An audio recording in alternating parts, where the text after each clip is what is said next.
Welcome down to my 9-foot homemade oak bar. Pour yourself a cold one. You are listening to Bucks in the Basement. My name's Chris, and Craig here is the biggest Pirates fan you'll ever meet. Let's talk Pirates baseball now. Welcome to Bucks in the Basement. Now I see the changes in this town. They change, they say one thing, but then the next day it's different. They change, but they don't know what they want.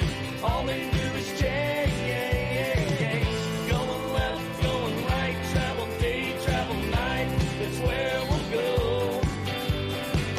No excuses, no goodbyes, no one cries, no one lies. We'll never know.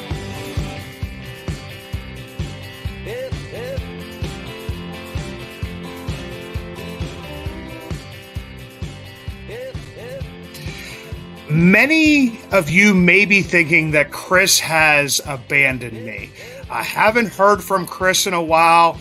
He will be back very soon. He had a daughter that was graduating, had to go register for classes at the University of Illinois, has another kiddo, into high school, another young one that he's probably chasing around at every field that he can get to at this point in time.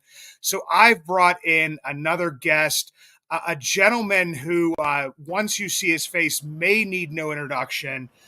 He's a graduate of Duquesne University School of Journalism, has written upwards of almost 40 books at this point in time on Pittsburgh sports, Western Pennsylvania sports history, from the Pirates to the Penguins to the Steelers to the Duquesne Dukes. I was looking on your website, the 2166 books, and you have one coming out on the broadcasters. You have a golf one coming out, a boxing one coming out. I mean, you are covering everything in Western Pennsylvania.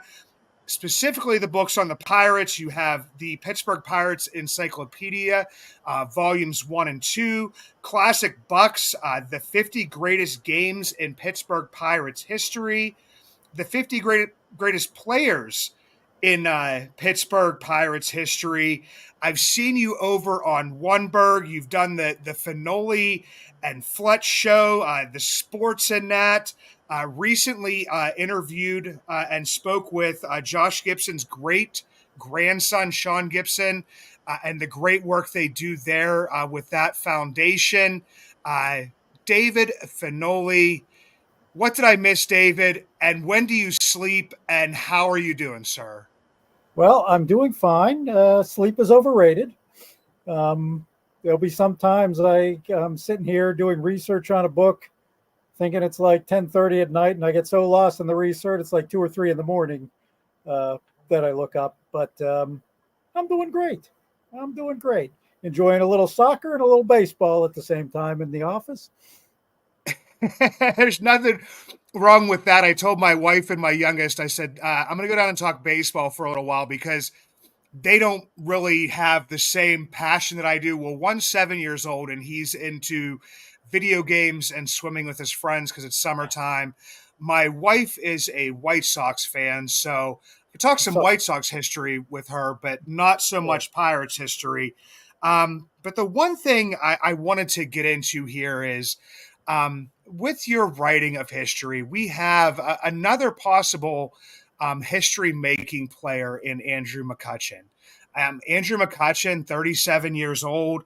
I was not sure that the signing would go as well as it did this second time around due to the injury. But McCutchen, over his last 30 games, slashing .287, .365, .467, 2 home runs.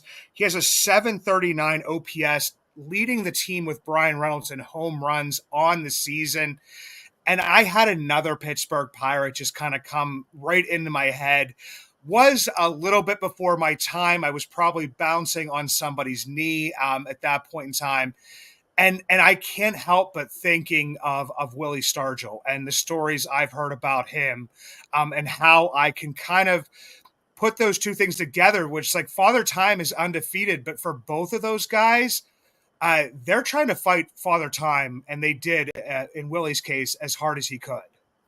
Oh, absolutely. When Willie had his spectacular '79 season late in his career, just a couple years earlier, we thought his career was over. He had a pinched nerve in the neck, other assorted injuries, had struggled, and then out of the blue in '78, he hits 28 homers, wins the Comeback Player of the Year award, and '79.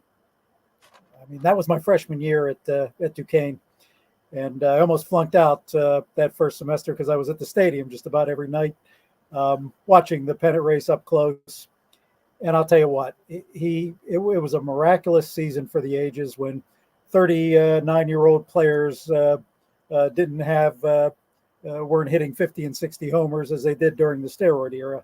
But it was magnificent. And Stargell, on top of being such a great power hitter, was a leader beyond compare. One of the great leaders in Pirate history, probably the greatest leader of my lifetime.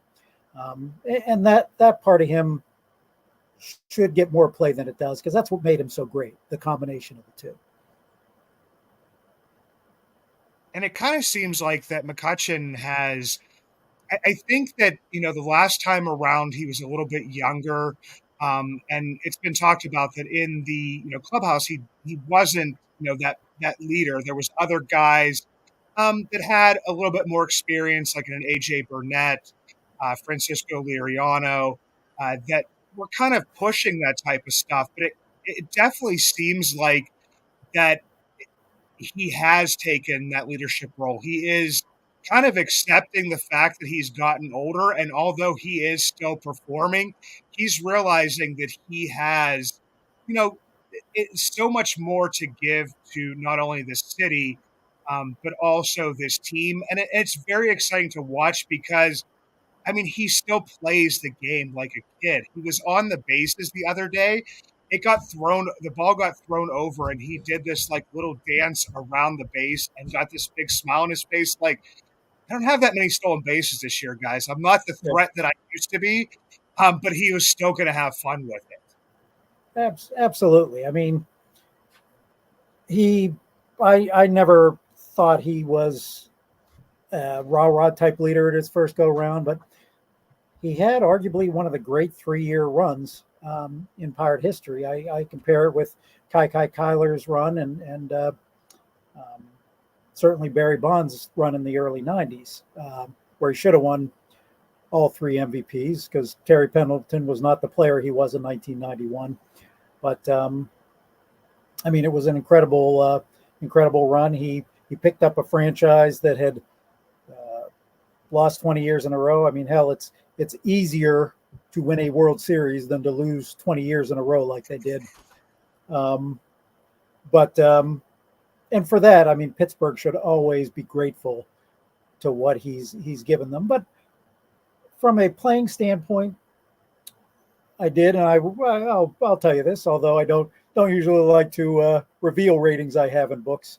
But Cutch, I had him, and I did a book on the all-time Pirate All-Star team, and I did rate him above Max Carey when it came to center fielders. I didn't think I was going to at the beginning. But when I compared his career at that point, which was before this second time around, to Carey versus the rest of the league at the time, he was superior. The only weakness he really had was his arm in center field. He was a great fielder, but didn't really have the arm strength that of an Andy Van Slyke for comparison. But he was a great player other than that. We can look at him with this, especially with this unexpected. I agree with you. It's an unexpected resurgence.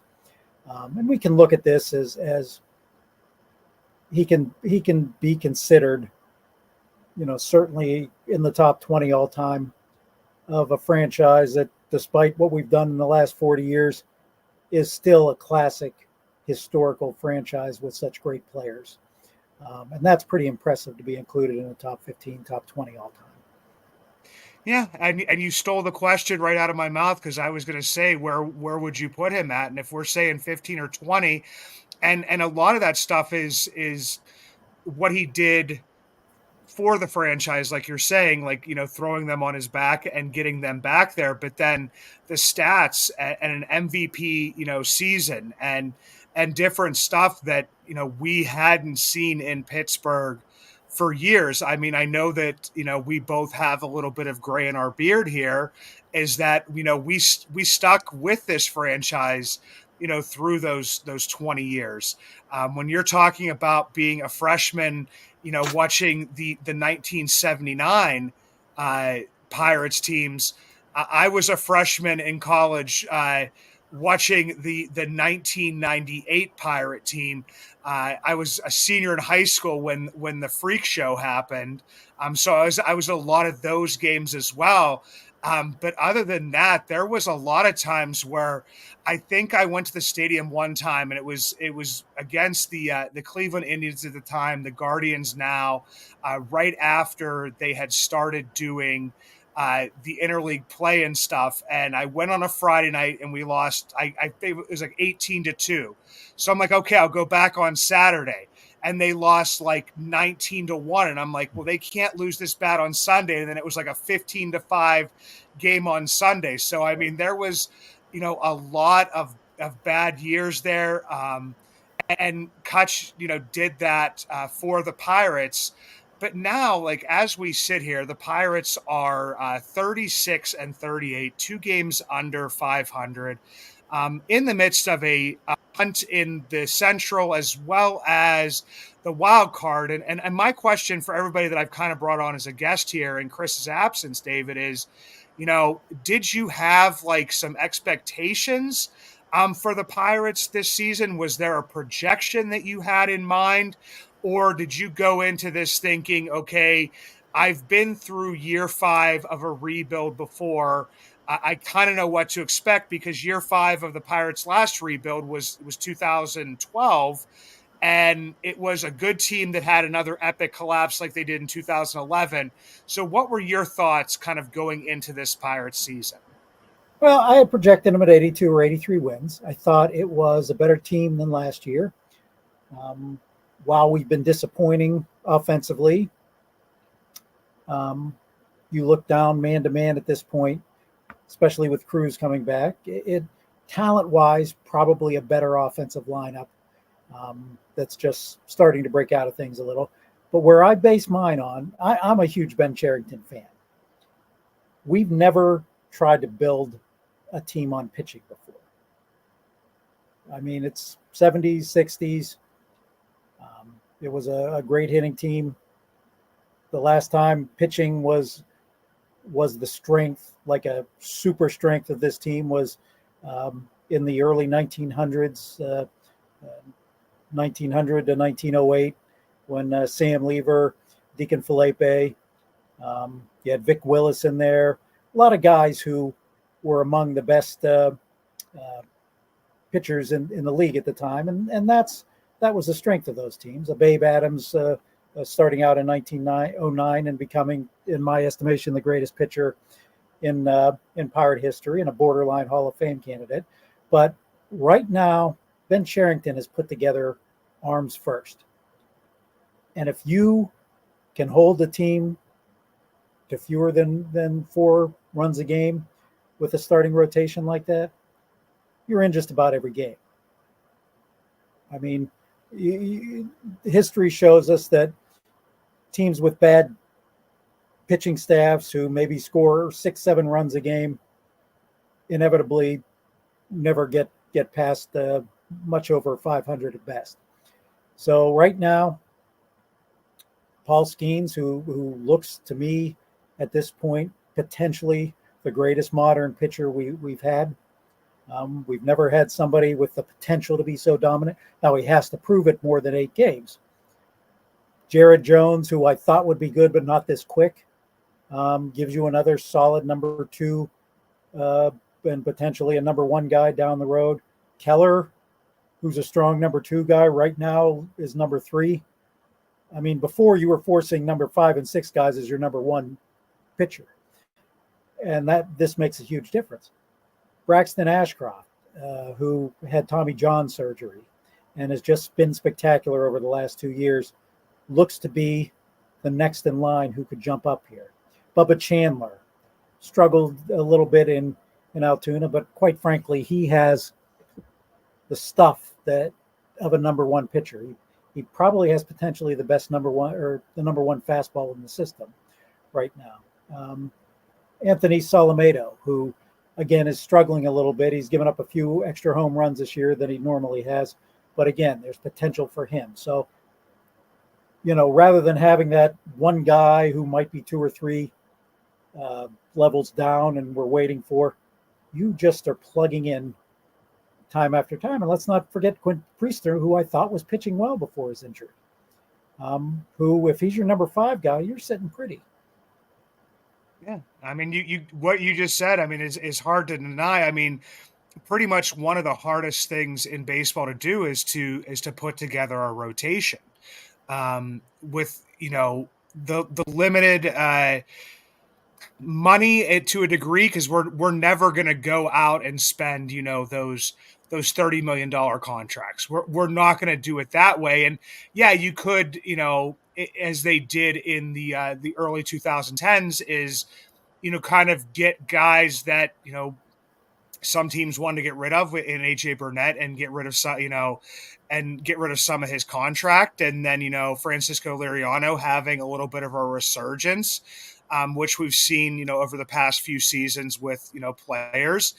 And finding a possibly a diamond in the rough in Bailey Falter, because Philadelphia was done with him. Even though I've said on this program, numerous times, Chris and I always go by WHIP, and his WHIP, 2 years ago in Philadelphia was below a 1.3, which anybody that's below a 1.3 has the ability to be, a 4 or a 5 in the rotation or above, depending on how low you go down.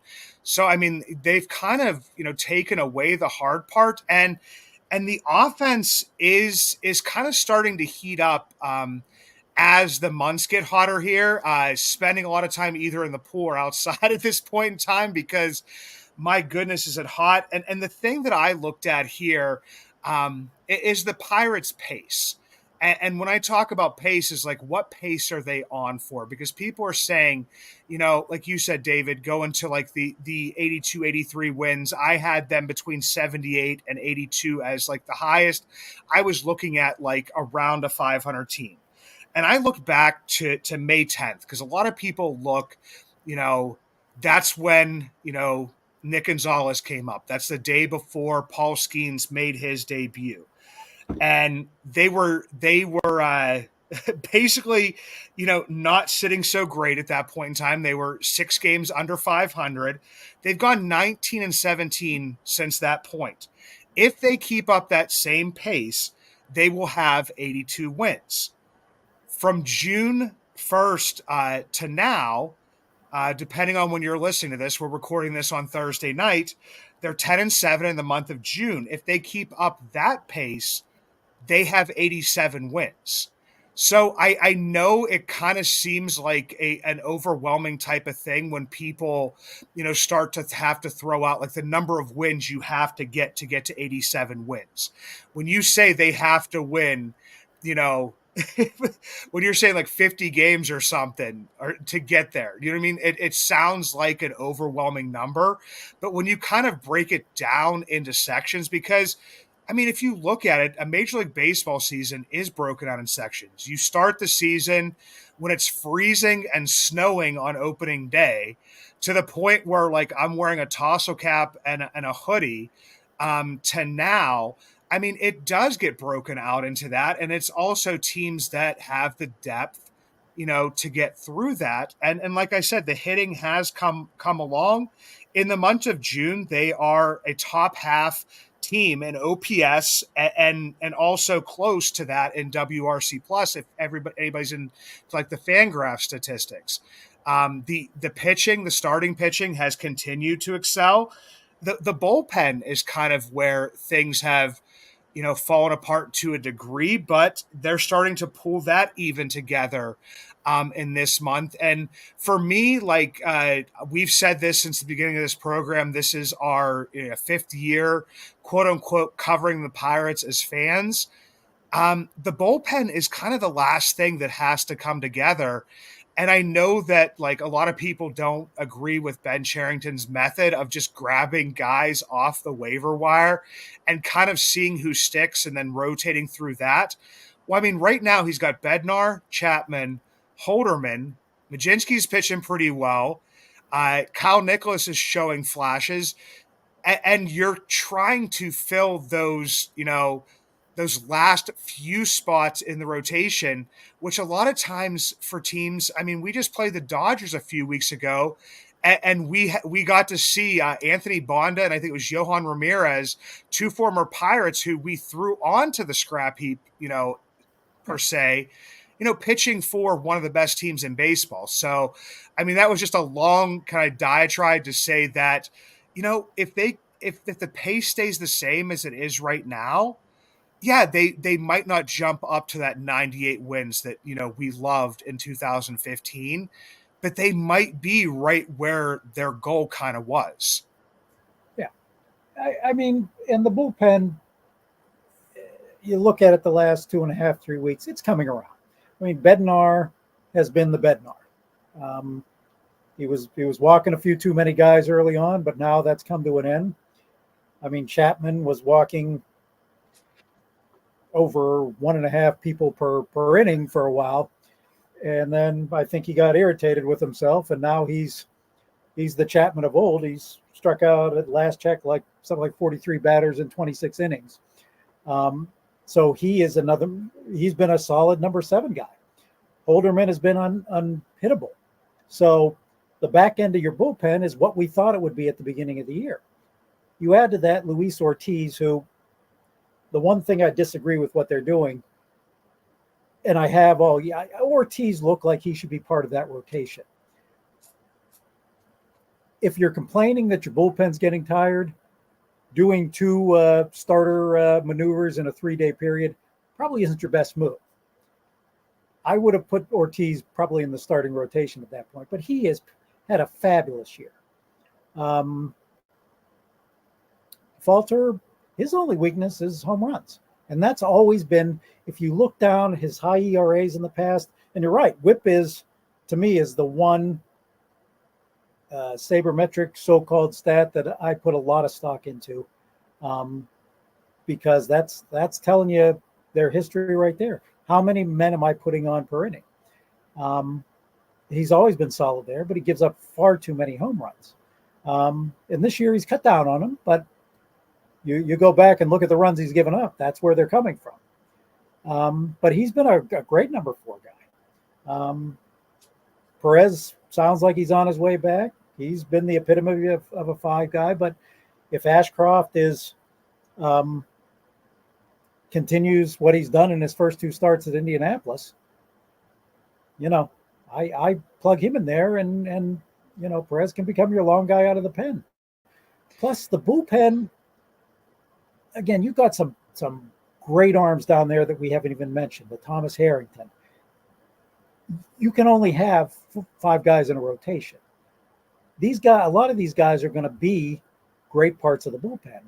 Nichols will probably be a great part of that bullpen once he gets his rhythm down, just like Majinski, who you're right, he's looked great as of late. I think the bullpen at this point is the least of their problems. Right now, you hope the lineup starts getting on fire a little. McCutchen has, Reynolds has, Gonzalez has been a great. So happy to see that. Such a natural hitter in the minors. Was considered the greatest college hitter coming out of the draft, and he's starting to show that. He reminds me of a Mike Greenwell. Not a guy who's going to hit you more than 22, 23 homers, but such great gap power when he's really hitting well. And if he can get you between 280 and 310, you got a great addition there. Cruz, boy, he can be frustrating at times, but when he gets a hold of it, man, he is just fun to watch. So the potential is there. Hayes is a potential 270 to 280 hitter who's just lost his way a little bit. So hopefully that'll turn around. But the outfield is a question mark. Sawinski, he goes through hot streaks, sure, and he has decent power, but he has so many unproductive at bats, so many strikeouts. I wish I could look down and say, hey, here's his replacement, but a guy like Lonnie White Jr. has been a huge bust so far this year in the minors. There's nothing really down there short of Palacios, and he's not a center fielder. So that is my concern. Bay is not a center fielder, and he's a slap hitter to boot. Not what you want at this point in time in this kind of era. So my concern is in the outfield. And So, Henry Davis. to look, I mean, to look back. Oh, and Henry Davis, yeah, that's another one. But to look to the outfield, I mean, if you think about it, back in the day, we had, McCutchen in center field, Marte in left field, and as much as people like to, rip on his field a little bit, but I mean, Gregory Polanco was starting to turn into like a pretty good hitter himself. And like you said, right now, I mean, you're throwing, Joe out there, Olivares out there, at times. And it's not saying that Olivares, couldn't develop into something. He's still, I don't think he's been fully developed at the major leagues yet. Yeah. But the one that you mentioned right there is Henry Davis, just because the catching situation this year, mostly because of injuries, to a degree, has been a little bit disastrous. At times, they filled it with Joey Bart until he got hurt. Jason DeLay being back is a little bit of a boost to the team, because I think he is an underrated defensive catcher, and a guy who, if he's just going to hit singles, I that's fine. Like, do you know what I mean? Like, you don't need a big power hitter as your backup, catcher. But there definitely are some question marks, and that would be my thing. Is I had Ethan Fisher, the editor from Rum Bunner, on recently, and I would say, if you were going to add, it sounds like that you would be trying to add somewhere in the outfield. I think that would be their main concern. I don't like having 100 hitting catchers, but from what I gather with the front office, they look at more framing, how they handle the staff. Those are important. Don't get me wrong. It's just not the kind of lineup where you can hide a 100 hitter. And I'd be looking for catcher. I don't think they will, but they should be looking for outfielders. They should be looking for a boost. Man, if you had a boost in this offense, 87, 88 wins isn't out of the question. But and you have some prospects you need to think about letting go. There's only so many rungs on the ladder, so to speak, that you can promote. And that's the thing about having such a good deep system, is get some of these guys and get some help now. Now's the time you can do it. You get in a playoff and you have something you haven't had ever since we've had playoffs. And quite frankly, I'm not sure since 1960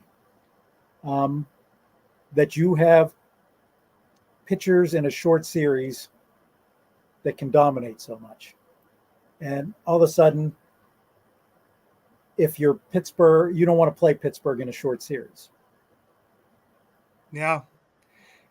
I can't disagree with you there. And in my eyes, I know that you're big into all Western Pennsylvania sports, and I kind of equate it to the fact of when a goalie gets on a heater in the playoffs, he can take control of the game, because there's teams that may just kind of sneak into the NHL playoffs. But if their goalie catches heat at the right time, and I mean, we've even seen it in the wild card playoff games for the Pirates. I mean, we ran into Madison Bumgarner and Jake Arrieta, who were just they were just buzzsaws. I mean, they were going to take us out. Even if we scored, we'd have to score more than 2 runs, because I mean, they weren't going to let us. So, but David, on our show here, we are 30 minutes of Bucks, and I'm going to have you back on, because I'd love to.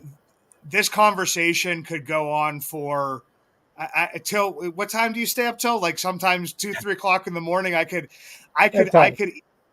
easily do that. This is going to be a tough question here, and then I do want you to talk about your books that are coming soon. Sure. What is your favorite Pirates moment, and then also what is your favorite Western PA sports moment? And you can give me a couple if you want to, because I know that would be kind of hard with everything that you've researched and also everything you've experienced. Well, my favorite Pirate moment, and I was 11 at the time, but it's really what kind of spurred me from a baseball fan at that age to passionate about the game, was Game 7 of the 1971 series. Seeing your first World Championship. Earl Weaver trying to throw Steve Blass off his game by coming out and complaining about him pitching from the rubber properly, to try to throw him off his game. And Blass, who was struggling at the time, thanks Earl Weaver to this day for basically focusing him and pitching, save your no-hitters that we've seen. That was the most spectacular pitch game I've seen, because it was Game 7 for a world championship that nobody thought you could win. And I just always remember that so fondly, that group of players. Certainly Roberto became a hero to all of us in my age, that World Series, taking the team on his back and leading him there. The most spectacular 37-year-old athlete I had seen take away today's modern medicine that makes it a lot easier to be a 37-year-old athlete. Clemente didn't have that. And he was at the top of his game then. And, certainly my worst day as a Pittsburgh sports fan came a year later, on not long after the Steelers lost to the Dolphins in the 1972 AFC Championship, when later that evening, he dies in an accident, in what I always thought was a foolhardy mission, because if you think about it, he thought if he took those goods, Nicaragua had a horrific earthquake, and there was a civil war in Nicaragua at the time, where a group, the Sandinistas, were in charge, and the goods weren't getting to the people who needed them.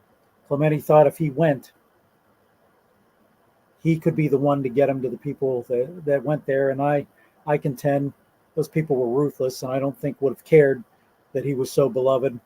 And I don't know that he survives if the plane lands. But yeah, if you think about that, it just puts the bravery of Roberto Clemente on a whole nother level, and just puts him on another level. But that was my greatest moment. The Immaculate Reception. My dad was a season ticket holder to the Steelers, and took my brother and I there. My dad also hated traffic. And my dad, at the time, the Steelers were coming off a streak where they were the Pittsburgh Pirates of the NFL. For 40 years, they were an embarrassment. So after Kenny Stabler, who was slower than I am today, runs for a touchdown and goes up 7-6, he gets mad, looks at my brother and I, says, "Let's get the hell out of here. At least we'll beat traffic." So as we walk out on Gate C, Three River Stadium erupts. I don't know what the hell happens, because the game's blacked out, of course. And until we get back to the car, we don't know. We just assume somehow Roy Girella kicks a field goal to win that game. And then the next day, we finally see what the Immaculate Reception was, because back then all home games were blacked out, and they were replayed on Sunday or on the next day. This was a Saturday game that was replayed Sunday. So until the day he died, my brother and I would just jerk around with him to no end. "Hey, Dad, remember when you took us to the Immaculate Reception and made us miss it?" And I'll have a good time with that. But obviously that was great. But my other great Pirate moment would be, strangely enough, in 2013. It was a tie. And the newspaper from that day still sits on my wall. '82 when they won their 82nd game against Texas. It was an emotional. I was coming home. I'm a manager at Kohl's, and I was coming home from work. Must have spent 2 hours on the phone with my cousin Tommy, and just talking about the last 20 years. We both grew up in the '70s, and that was special. The next one was against the Cubs. The way the game ended to clinch the playoff spot. I got to tell you, I was one of the few times I got emotional at the end of a game, just to see where they had been, and all of a sudden they were back, and I was going to watch a playoff game at PNC Park, which I didn't think was imaginable at that time. At the first game, I had made a bet with my friend Bill Rainier, who I wrote the Pirate Encyclopedia and a couple other books with. I said, I hate sushi, thought I'd hate sushi. I said, I'll tell you what, Billy, if they make a playoff at PNC Park, I will eat sushi. And I pointed to the place that served sushi. Well, he remembered 13 years later.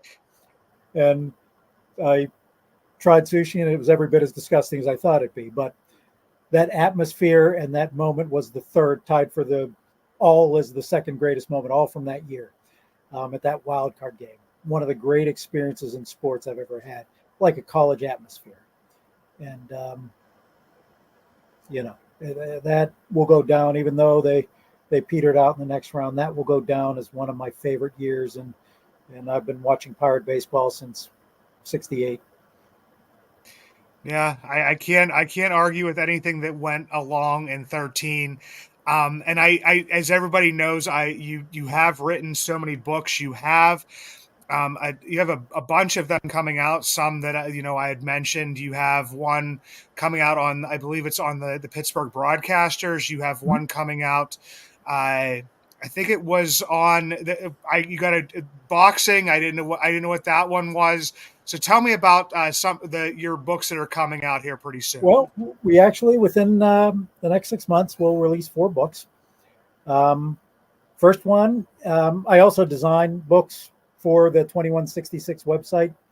And a guy, I use him as my boxing author on some of the books on Pittsburgh sports, like Where Pittsburgh Played, which had some boxing in it, and some of the others. His name is Douglas Kavanaugh, probably the greatest boxing historian I've ever come across. And he has written a 2-volume book on the history of boxing in Pittsburgh, which in the 40s and 50s and 30s were among the greatest boxing towns in the country. And the first book was on the fighters. This book is on the great fights that has happened in Pittsburgh or was involved with Pittsburgh fighters, and just a phenomenal book. It'll release on June 25th. It's called Pittsburgh Boxing, A Collective History by Douglas Kavanaugh. You can find it on my website, which is 21-66books.com. And that'll be out first. Then I've combined with Tom Rooney, former president of the Penguins and member of the Rooney family, Chris Fletcher, the former publisher of Pittsburgh Magazine, and an interesting guy who is the official historian at Oakmont named David Moore. We wrote a book that is going to celebrate every major championship ever done in Pittsburgh. It includes the U.S. Amateur, U.S. Opens, Women's Opens, PGAs, Women's Amateurs, anything that is a USGA major or a major championship.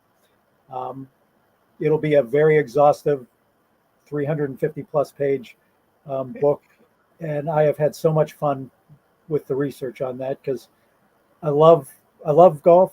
In fact, going through this heat wave reminds me when I attended the 94 Oakmont playoff in 95-degree weather with humidity, where the guys were so overheated, especially Colin Montgomery, who had as white a complexion as I've ever seen, was beat red by the time that round was over. Ernie Els, of course, winning. But that'll be out in September. Chris and I are doing a book that we're going to release at the Josh Gibson Foundation Gala on October 17th, called the Steel City 100, which will rank the top 100 athletes in Western Pennsylvania history. Then the third book will be released in time for opening day of 2024-25 season. If you're a Duquesne alum, you finally figured out what the Red Sox faithful felt like in 2004. 2 years before I went to Duquesne, they went to the tournament in '77, and we were building back in the 50s and 40s and 30s. Duquesne was a powerhouse. They were a Duke when it came to being a powerhouse of college basketball. So much that through 47 years of losing, there's still 300 games over 500 in their all-time record. But for 47 years, in '81, they were close. We thought it's going to happen. New administration took over, destroyed the program, and for 47 years, we suffered. We never thought it would happen. I mentioned I got emotional at the 2013 Cup game. There were tears flowing when we defeated VCU after 47 years of waiting for just an NCAA bid from a special team that was 0-5 in the conference and looking like this was going to be the most disappointing of all seasons. And it ended up being the first time they won 25 games since they won the national championship in 1955. And that's going to be called 47 years, the story of the 23-24 Duquesne Dukes championship run. That'll be released in November in time for the opening day. And then the last one we're releasing, Chris works for the Ryan Shazier Foundation, and they're having a gala that's going to honor Pittsburgh broadcasters. So we're writing a book that's going to honor every prominent Pittsburgh play-by-play guy, talk show host, anchorman. We've had so many. Dick Stockton, who is the voice of the NBA. Not many people realize he got his start basically at KDK in Pittsburgh and was a Steeler announcer. Ray Scott, the great CBS voice and Packer voice, got his start here in Pittsburgh. So this book is called Behind the Mic. It'll be released in January at the Ryan Shazier Gala. And that's going to be the 5 books that we have at 2166 coming out. And we have a whole slew that 2025 will bring that we have in conversation too. And some will be released in conjunction with Oneberg and our friend Brian Carruthers. Well, I told you before we hopped on here that I had a book idea for you, and Okay. it's something that's near and dear to my heart, and it is the coal mining baseball leagues. My grandfather was a pitcher for 8 years in the coal mining baseball leagues. Played everywhere from Leechburg to Avamore to Vandergrift down to Pittsburgh, and his most favorite memory that he told me about one time is he worked all day and went and threw back-to-back no-hitters against an arch rival from Avamore. But even bigger than that, they were the coal mining leagues were some of the teams that would play the Homestead teams, that they would play the Keller Giants when they came in. They would play these other teams, and sometimes the coal miners didn't have enough players, so they would get to play on the same teams as some of the great Negro League players. So that's one that I think that I'm not the most resourceful and not good on research and stuff like that. But there's pictures that my grandma had of my pap playing baseball. So that's my one of my challenges to you is to write one on the old coal mining baseball leagues. So yeah, well, it's funny you mentioned that. That actually ended up. I did a book called The History of Baseball in Altoona, basically because I was intrigued. They had a major league team there in the 1800s in the Union Association for like 32 days. Before it got moved out. So, and they had a railroad league, which was similar to the coal mining leagues, and all the industries, and they would recruit all these industries, the coal miners, the railroad would recruit workers who were great baseball players. Yeah. And these would be as well attended as minor league, and they had the talent of professional players. They were very well played leagues. In fact, the coal miner league around here also would sponsor soccer teams. And in Pittsburgh in the 20s through the 50s we play now the Lamar Hunt Trophy, which back then was the U.S. Cup. And many of the U.S. Cup winners came from Pittsburgh, sponsored by coal manufacturers.